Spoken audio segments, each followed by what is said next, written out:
Assalomu alaykum. Anglayotganlar Şinjan Xalq Nashriyati 2003 yil 1-oyda birinchi qatim nashr qilgan tarixiy roman Anjambay. Avtori Nurro'zi. 21-bob. Sinoq. Davomi. 2.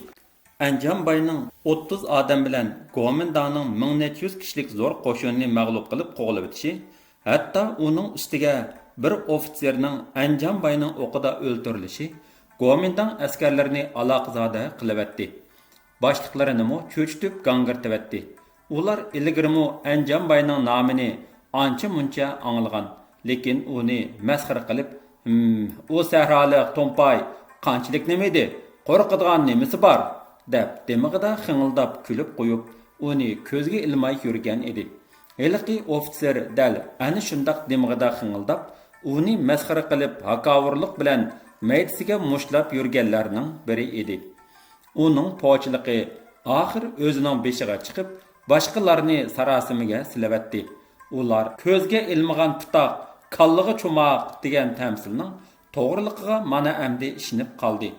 Anjambay deb anglab qoladigan bo'lsa, xuddi Azroil jinini olg'ili kelgandek cho'chib ketadigan, gelidan tamoq o'tmaydigan, hatto tushidimi qora besib Anjambayning o'ziga qilish tanlayotganligini ko'radigan yoki xuddi sovuq suv quygandekla andikib uyg'onib o'tqa tashlangandek varqirab jo'yilib turib ketadigan, kechilarimi qo'rqib tala tuzga yolg'iz chiqolmaydigan bo'lib qilishdi.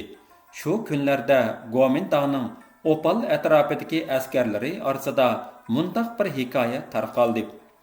Kechsi bir askar xaloga chiqyapsa, uning ko'ziga Anjambay ko'rinib qopti.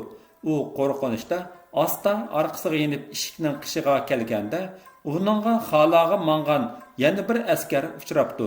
U "Anjambay turdi" deb uningga askar tib qo'ymoqchi bo'pti. Lekin qo'rqinishda og'zi faqat gapga kelmabdi. Heliqi askarning ko'zigimi yana shu Anjambay ko'rinib ketibdi.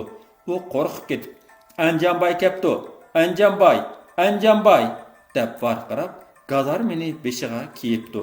Ularning boshlig'i askarlarini boshlab chiqib qarasa, heliqi askarlarning ko'ziga Anjambaydek ko'rinib ketgani odam emas, balki yuvib quritish uchun esib qo'yilgan kiyim-kechaklar ekan. Ularning boshlig'i ochiqida heliqi kiyim-kechaklarni chepib tashlab demish. Shunga Gomindangchilar Anjambayning tahdidini tugutish uchun oldi bilan uni yo'qotishning yo'lini izlashga majbur bo'lishdi. Anjambay ota-onasini elib kelish uchun 10 odamni boshlab namoz shom vaqti bilan yo'lga chiqdi. Ular otlarini larzon yo'rg'alatib minib, o'ytog' og'zi orqali tog' aralab yurib, jilg'iliq davallar orasidan chiqqanda, yiroqdan to'qolarning so'zib chillashlari anglanishga boshladi.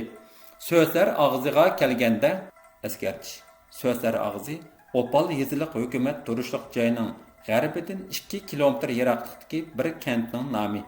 Anjambay bir odamni jilg'a ichi bilan minib berib, Opal gazarmasi, So'sar beshining u tarafidagi donlarda turgan dushman askarlarining ahvolini charlab kelishga mangdirvatdi.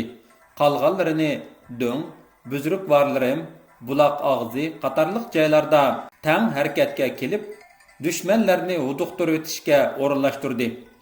U yana dushmanlarni ozdiritish uchun jilg'ining u yer bu yeriga o't xaslarni qara-qura qilib, xuddi odam beshi chiqib turganda ko'rinish paydo qilishni, navoda o'q chiqarishga to'g'ri kelib qolsa, birla joyda emas, balki jilg'a ichida yugurib yurib, u joy bu joylardan o'q uzib, dushmanlarga sepimizning kang, odamimizning ko'p ekanligini bildirib qo'yish lozimligini uqtirdi. "Balgi o'qi etilgan aman" dedi Anjambay oxirida. "Har bir guruhga 2 otqa jigida shoxlarini so'rtib, taraf-taraflarga chepib yurib, to'pchanglarni raso to'zitib etsin. O'ttirida 30-40 qadamdek oraliq qoldirib chopsin. Qolganlar dushmanlarni o'q tutsin. Mushundaq qilganda dushmanlar qo'rqib ketib sarosimiga tushib qoldi-da, ularning orasida ma'lumotchilik yuz beradi. Shuning bilan maqsadimizni amalga oshirishimiz osonlashadi." Anjambay ota-onasidan ansirab, o'zini zodilab bosolmay qoldi. Oxir bo'lolmay otga minib, o'zi yolg'iz berishga tamshalganda, Sherif Margan uning oldini to'sib oldi. "Qaramliq qilmaslar, sel ta'xir qilsalar, sizlar ketib qolsalar, bizga kim qo'mondonlik qiladi? Bizga kim ega bo'ladi? O'tqimi, suvg'imi birga kirayli. Beshimizga har qanday baloy ofat kelsa, tang tortayli. Shu orada Çarlaşqa ketken yigit qaytib kelib, do'ngda dushmanning qarovuli bor ekan. U yerdan agib o'tib, o'stangning ichi bilan aylanib berib qarasam, gazarmaning sepining ustidamo qarovul bor ekan. Zodi qanchalik askar borligini bilolmadim. Tang yorishga oz qolganlikdan uzoqroq ko'zishga ulgurolmadim, dedi. Demisimi, bu chaqda tang suzilib, gugum vaqti bo'lib qolgan edi. Havo bulutsiz, suzuk edi. Kun chiqish tarafmi qip-qizil qizirib, bugungi kunning ochiq bo'lganligidan derak berib turadi. Anjamboy, "Bo'ldi, endi ishni boshlaylik", dedi-da, 3 odamni boshlab do'ngdagi dushmanlarning qarovulxonasi tarafga qarab minib ketdi. Qolganlarmi ko'rsatib berilgan joylariga berish uchun jilig'ining ichi bilan yurib ketdi. Tunugun 200 askarni boshlab qarang'i tushgandila Opal bozorga yetib keladigan Gomindan askarlarining rota komandiri Qara Batur gazarmaga tushibla 4 askarga darhol Mamtimin bagini tepib kelishni buyurdi. U ularni xili uzoq saqladi. İçi pishib yerim shisha haraqni o'zi terikib yolg'izla tugitibdi. U turatdi. Yiliqi 4 askar uning oldida paydo bo'ldi. Mamtimin bag uyda yo'q ekan, Tapalmadık. Bu qandaq gap? Manga quruq gap emas. Mamtimin bag kerak. Mingish, chaqqan berish. O'zing elib kelolmasang, kallisini elib kelish. U nanqapi kalvala. Yerim kechidan o'tganda u 4 askar Mamtimin bagini boshlab uning oldiga kirib keldi. Mamtimin bag kiribla tizlinib o'ltirib Qarabaturga ta'zim qilishga boshladi. Gunoyimdan o'sla boshliq. Har qaysilarining yo'liga talmirib ko'zimiz teshilgudak bo'lib ketgan edi. Ammo bugun kelishlardan bexabar bo'lib, qo'ying undaq o'sroq gapni. Qarabatur uning gapini bo'libdi. Qarang sizni. U terikib putini yerga chilib varqirashqa boshladi. Hozir qandoqcha? Shuni bilmamsiz? Shu chaqcha qayerlarda yurdingiz? Nima ish qildingiz? Sizni topolmay, mana hozir yerim kechadan o'tdi. Siz qandoq bak? Jahonda hech bo'lmagandek beg'am yurisiz-ku. Yo'qsa, janoblari yo'qsa, nega borarman? Shu kunlarda nega berib, nega turishimni bilmayapman. Ah, Xudo, jon qayg'usida u yer bu yerlarda yo'shirinib yuribman, dedi Mamtimin bag bazgakdek lag' titirgan holda. Anjamboy beshimizga balo bo'ldi. Uningdan qo'rqib uygimi ochiq oshkora bora olmayman. Bugun 3 kun bo'ldi. Boshqalarning uyida yetib qo'pyapman. Qo'rqinishda gilimdan tamoq o'tmaydigan, ko'zimga uyqu kelmaydigan bo'lib qoldi. Necha kundan beri har qaysarining yo'liga to'liq qarab, ko'zimiz teshilib ketgudek bo'lib ketgan edi. Yiroqdan uyimizni marab beqiyotganlar baya har qaysarining kelganlarini xabar qilgan edi. Shunga aldirabla oldilarga salomga keldim.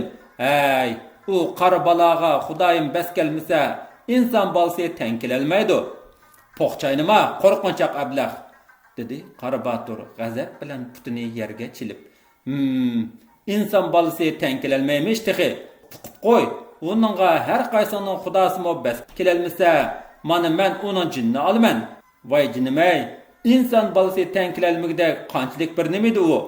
Uni tirik tutmay qo'ymayman. Uning gilini mana mushunda g'iqqida bo'g'aman. U shundaq debla Mamtimin bagining gilini ikki qo'llab siqdi.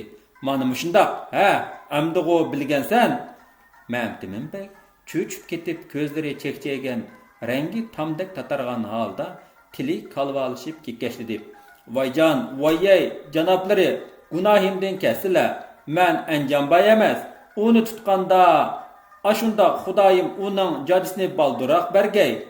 Yo'q, qo'rqma. Men seni o'ldirmayman. Anjamboyni o'ldirman. Shundoq janoblari, himmatlarga barakalloh. Menga qarang bek. Yuqoridan Anjamboyning ota-onasini tutib kelish haqida buyruq tushdi.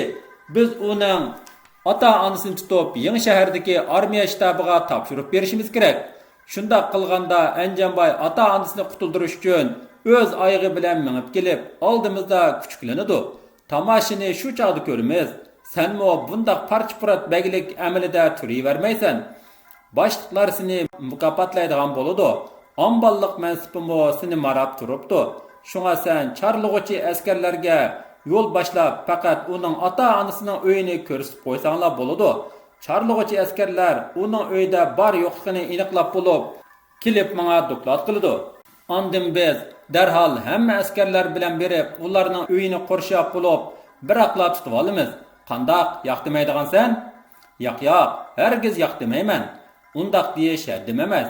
Beşim bilan başlap barman, aman qoldigan bo'lsamlar. Məhəmtimin bəy 4 çarlamçı əskerini başlap, Baqaxunning Qumba kentidagi uyini charlab kelishga yurib ketdi. Ular Qara Baturni xili uzoq saqlatdi. Axir u bo'lolmay uxlab qoldi. Tong saharga yaqin ular qaytib kelib uni uyg'otdi. Morisdan tutun chiqadi. Uyda odam bor ekan. Qara Batur shu hamon odamlarni uyg'otib sapga tizdi. U xushal bo'lib gul qaqalari ichilgan holda Məhəmtimin bəyinin arqasidan əgişib minib Baqaxunning uyiga yaqinlashdi. Taraf-tarafdan qorshab kelib, u uyni arga oldi. Deganda, u uyning mo'risidan ispurqirab chiqib turadi. Ular yaqinlashib kelib, darvozaning teshidan quluplanganligini ko'rishdida ajablanib turibla qilishdi. Lekin shundoq bo'lsa-mu ular bizni pantirish uchun darvozaga qulub silib qo'ygan, bo'lmasa mo'risidan nimishqa tutun chiqib turdi. Uyda cho'qim o't qalab tamoq etayotgan gap deb o'ylab, tomdan ortilib uyga kirishdi. Uyda odam ko'rinmadi. O'choqda xuddi qozon osqandakla esib qo'yilgan yo'g'onlab bir ko'tak purqirab qop-qora is chiqarib chala kuyotadi. Ular o'g'isiga chiqib qoznaq, ig'il, samonliqlarga kirib odam topolmay, tishlarini g'uchiriltishgan holda gazarmaga qaytib kelishdi. Qara Batur gazarmaga qaytib kelibla Məhəmtimin bəkka qarab, çağıldab so'zlashga boshladi. Siz minging, darhol ularning derekini ilang. Ularni qochirib qo'ymang. Bizga darhol xabar qiling. Osmonga chiqib ketsimi, yerga kirib ketgan bo'lsa-mu, ularni tutmay qo'ymayman. Tuxumini quritaman. U og'izdan shalini iqitib turib so'zlab o'tib, Məhəmtimin bəkning oldiga bir tapancha, 4 miltiq, 100 tal o'q qo'ydi. Mavi tapanchini o'zingizga hamroh qiling. Yeningizdan ayrimang. Miltiqlardan uchini o'zingizga ishonchlik, miltiq ishlatishni obdan bildigan odamlarga berib, o'zingizni muhofazat qildiring. Yana birini o'zingiz obdan saqlab qo'ying. Keyin asqitib qoladi. Bo'ling, chaqqan minging. Anjanbayning ota-onasining derekini ilib, bizga darhol xabar qiling. Bugun tushgacha ularni cho'qim tutib kelib, minishimiz kerak. Məhəmtimin bəy tapanchini qo'yniga silib itiga mindi. Miltiqlarni oldiga to'g'risiga qo'yib yurib ketdi. Lekin shu tapda uni vahima chulg'ib olgan edi. Sarosimiga tushib, g'am andishida qoldi. Mening ularni tutib berganimni Anjanboy bilib qoldigan bo'lsa, u chaqda voy, Xudoyim saqlasin. U chaqda butun nasli vaslim tugishidi. Undaq qilsam-mo bo'lmagan. Bundaq qilsam-mo bo'lmagan. Ah, Xudo. Ajab qiynaldi-ku bu jon. Garchi shu tapda havo sovuq bo'lsa-mu, lekin u qo'rqinch ilkida qolganlikdan chekisidan dona ter tamchilari tamchilashga boshladi. Anjanboy ikki odamni boshlab so'sar jiliqsi orqali minib, do'ngdagi qarovullarga yaqinlashdi-da, terakka yo'linib turib, ularning birini nishonga ilibla gum qilib etibatdi. Bu bir pay o'q uning boshqalarga harakat boshlansin deb bergan belgisi edi. Qarovullarning yana birini uning odamlari miltiq bilan etib ujuqtirdi. Qolgan ikkisi qochib ketdi. Qara Baturning ko'zi amdila uyquga berishiga tuyuqsizla xuddi yerning tegidan chiqqandekla gumba-gumbang etilgan o'q ovozi anglangandek qildi-da, u cho'chibla uyg'onib ketdi. U o'duqib beshini ko'tarib sal tinglab baqqan edi. Degandek taraf-taraflardan qo'maç qo'rgandek varaqshitib etilayotgan o'q ovozlari anglandi. U o'duqqan holda alman-talman kiyimini chala kiyib, talaga chiqayotganda uning qishiga hozir bo'mdab kirayotgan bir askar bilan to'qurishib qoldi. Boshliq, biz tog' o'g'irlarining qo'rshovida qopdiq. Qara Batur qo'rqib ketdi, lekin chandurmay uningdan so'radi. O'doqmay so'zla, qo'rqinchoq.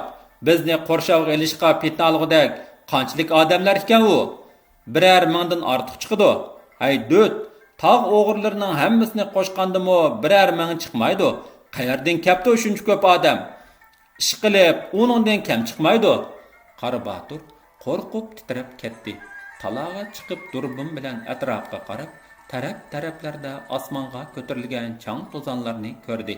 Hamma taraflarda uzilmay etilayotgan o'q ovozlari, granatlarning dahshatli portlashlari uni gangirtibdi. U qo'rqinishda xudini yo'qotib o'zining bundaq necha ming kishilik zo'r qo'shinning qo'rshovida qolganligidan cho'chib qo'rqib ketdi-da, aloqazodi bo'lgan holda xuddi biri gilini g'iqqida bo'g'ib olgandek hozirab turib varqirdi. "Chekinayli, tez qochinglar!" U itiga mindi-da osmonga qaratib ikki poy o'q etibla Qashqar shahri tarafga qarab qochdi. Qarabulliqda turib o'lgan 7-8 dak askarining jasadi bilanmi kori bo'lmadi. 200 necha kishilik otliq askarni boshlab qizil jilg'idan o'tib, g'ilang toshliq uzun sayda ko'zdan g'oyib bo'ldi. Mamtimin bey uyiga kelib chalib pula nashti qildi-da, Baqaxonning derekini qilish uchun talog'i qarab mandi. Dal shu chog'da tuyuqsizla xuddi qulqining qishida etilgandekla anglangan gumba-gumbang ovozlar uni cho'chitibdi. Shu hamon uning ko'nglidan Anjamboy yana odam boshlab kelibdi degan qo'rqinchli bir xiyol guppida kechdi-da, qo'rqib ketib yuragi po'kildab, egiz pas so'qili turdi. Taraf-taraflardan osmonga ko'tarilgan to'pa changlar ko'rinishga boshladi. U qechib ketishga tamshaldi, lekin qandoq qechib ketishni bilolmay gangrab turib qoldi. Hamma joyda Anjamboyning odamlari to'lib ketgan tursa, qandoq qechib keta oladi? Tutilib qolsa, kallis ketmamdi. U qo'rqinishda puti ko'ygan to'g'idek bir o'rinda jim turolmay, likildab minib uyiga kirdi. Talog'a chiqdi, yana uyiga kirdi. Oxir uning kallasiga bir aql keldi. Shundoq uyda turaversam bo'lmaydi ekan. Osonla tutilib qoldi ekanman. Onundan ko'ra jilg'ining ichi bilan u shu xiyol bilan etiga minishga tamshilayotganda, yiroqdan bu tarafga taqraqlab chepib kelayotgan otning tuyoq ovozi anglanib qoldi. U qo'rqinishda otni qo'yib o'tib shotiga yugurdi. Belidagi chasa belvaga tushib qolsa-mu tuymadi. Shotidan o'milab o'giziga chiqibla o'zini bog'ga tashladi. Uninggacha darvoza taqildab urilishga boshladi.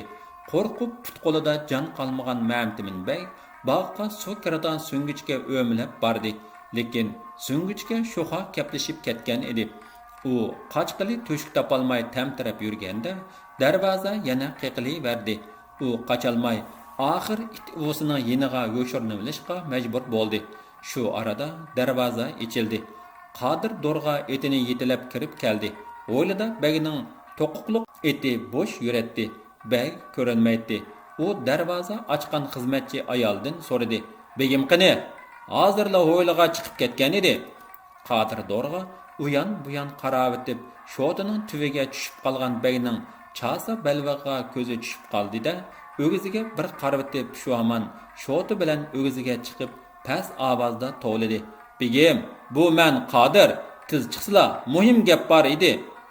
Bag asta o'rnidan turib, santurilib minib, tomning tuviga keldi. "Ha, nima gap?" Anjamboy so'zlar og'zi orqali nurg'un odamlarni boshlab kelib, gazarma to'psidiki istehkomda qarovullikda turayotgan askarlarni o'ltirib, gazarmaga bostirib kiribdi. Rot komandiri Qari Batur qochib ketib o'tib, "Begimga xabar qilib qo'y, jinini yoqqa olsin" dedi. Ular qochib ketdi. Shunda gazarmen tashlab 200 dak askar bilan qochib ketdi. Mundaq degan texi og'izda shahar oladigan qarg'a kalmas oqnanchi guylar. "Ha, degina, endi biz qanday qilamiz? Begim, chopsam bo'lsizlar. Qara jilg'ining ichi bilan imomlarimga borayli. Ondan xon ko'vrik orqali shaharga qochayli. Bu yo'llar tinchlik." Bag ma'qullik bildirib beshini egib qo'yib, qo'lini uningga uzatdi. U bagni qo'lidan tortib uni o'giziga chiqardi. Bag shu hamon uyga kirib tapancha miltiqlarni samonliqqa yo'shirdi. "Begim, tapanch miltiqlarni ilib olayli. Navoda ular bilan do'qurishib qolsak, o'zimizni qo'g'dashga lozim bo'ladi. Yo'q, qurol yarog' beshimizga balo bo'ladi. Ular qo'limizda qurol borligini ko'rsa, bizga qarshi qurol ko'tirdi deb o'ylab, bizni yo'q qilyotdi. Qurolsiz tutilib qolsak, bunning karoyati chog'liq. Yelinib yalvarsa qo'yib berdi. Men Anjanbay bilan billa o'ynab, billa cho'ng bo'lgan. Uning xuyini obdan bilaman. Mayli u qandoq so'rin bo'lsin, o'zidan ojiz turganlar bilan tutishmaydi. Tonish bilishlarning yuz xotirasini qiladi. U ochiq yomon, botir bo'lgani bilan ko'ngli yumshoq. Baqaxun tunugun kech ishik oldida o'tin yervatadi. U yuz ko'zlaridan terlarini surtib o'tib, o'zidan xilila yiroqdagi ko'rikka osa tayangan bir odamning chiqib ketayotganligiga ko'zi tushib qoldi. U odam ko'rikka chiqib o'tib, xuddi qandoqdir bir nimaga putlashib ketgandek, tuyuqsizla yiqilib tushib o'rnidan turolmadi. Baqaxun yugurib berib bu odamni yo'ladi. Bu Baqaxunning koni tonishi Selim Kasan degan kishi edi. Silmaxon, nim bo'ldi? Mijozlar yo'q o'xshamamdi. Selim Kasan hasirab turib, kiyimlaridagi to'qilarni qaqqach javob berdi. Ha, tizim ishib ketgan edi. Bek og'rib bo'lolmay tebibqa ko'ringili borgan edim. Silining qizlari Oyim Tillaxinim bilan tebibning uyida ko'rishib qoldim. Bolasi qizib qoptikan, holi pas o'xshaydi. Baqaxun u odamni etiga mindirib, uyiga opirib qo'ydi. U uyiga yenib kelibla, navrisidan ansirab turolmay qoldi. U baya yaralmay tashlab qo'ygan ho'l ko'takni qo'qasining taptida qurg'ash tursin deb o'ylab, ko'tirib kiribla o'choqning to'psiga xuddi qozon osqandakla esib qo'ydi-da, ayoli to'xtxonni agashtirib, qizining uyiga yurib ketdi. U yili qaytib kelamiz deb o'ylagan bo'lsa-mu, lekin navrisining qizitmasi bak o'rlab ketganlikdan uningdan ansirab vaqtida qaytib kelolmadi. U ko'tak o'choqdagi qo'qasning o'tning taptidan asta qurib, o't tutishib ko'yishga boshladi. Anjanbay ota-onasi bilan singlisi Oyim Tillaxonning uyida ko'rishdi. O'zining kelish muddasini ularga tushuntirdi. Ularni qoyil qilib, shu yerda ikki odam bilan billa o'ytoqqa yo'lga silavatdi. Ondan qolgan odamlari bilan billa bozor aylanib tomosha qilgach, el og'inlari tonish bilishlari bilan ko'rishdi, mundashdi. Kech kirganda 260 necha tumoq, 10 tag'ar nonni naq pulga setib olib, o'zimi boshqalarni boshlab o'ytoqqa qarab yurib ketdi. Anjanbay ota-onasini o'ytoqqa yondirib kelib, oradan 2-3 kun o'tmayla, urush yana boshlanib ketdi. Go'mintangchilar xillangan 100 kishilik zo'r qo'shin bilan orqa-orqadan hujum qo'zg'ab, Opal, Toshmiliq qatorliq joylarni besib oldi.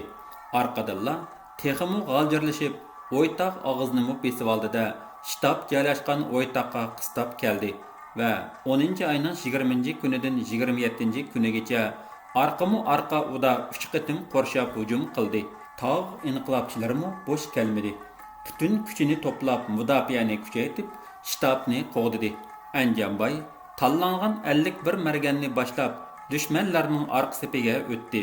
Bu qitimqi bu dahshatlik jangdimi uning dushmanlarning yurkini mujush usuli xili obdan asqatib, o'z kuchini ko'rsatdi.